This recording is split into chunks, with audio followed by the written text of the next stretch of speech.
వస్తాయనో లేకపోతే ఇంత ప్రజలకు ఇంత సాయం అవుతుందని తప్ప ఇట్లా హరాస్మెంట్ చేయడానికి కాదు సార్.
పిటిషన్ ఇవ్వడానికి నేను మా ఊళ్ళో మొత్తం మీ ఎస్హెచ్ఓ లేడు అని చెప్పి బయటకు పంపించారు.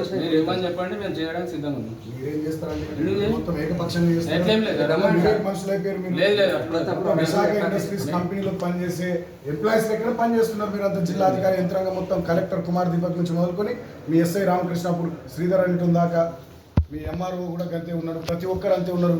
గింత అన్యాయం ఉంటుందా? గింత దుర్మార్గం ఉంటుందా? మేము చేసిన తప్పేందని, మేము చేసిన అన్యాయం ఏందని చెప్పండి సార్. మేము చేసిన తప్పేం చెప్పండి. అంటే మేము కాదర్పల్లి మున్సిపాలిటీ గెలవడమే మేము చేసిన తప్ప, ప్రజలు మాకు ఓట్లేయడం ప్రజలు చేసిన తప్ప, ప్రజాస్వామ్యాన్ని ప్రజలు ఇచ్చినటువంటి తీర్పును అపహాస్యం చేస్తారా మంత్రి గారు?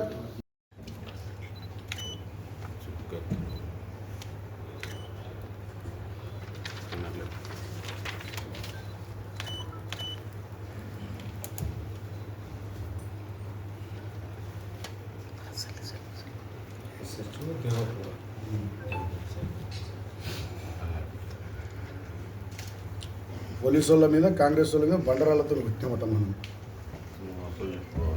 అక్కడ బండరాలు లేడున్నాయి అసలు.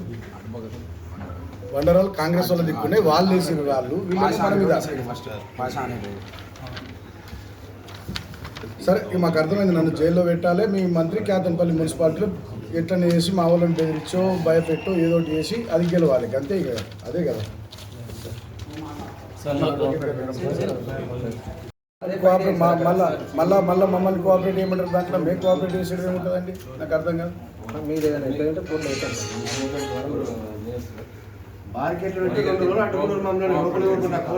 మొత్తం 16th నాడు అదే పని, 17th నాడు అదే పని. మొత్తంగా మా కౌన్సిలర్లను ఓనియరు, మా కౌన్సిలర్ల మీద దాడులు చేస్తారు, మా నాయకుల మీద దాడులు చేస్తారు, మా మీద దాడులు చేస్తారు, అక్రమంగా కేసులు పెడతారు.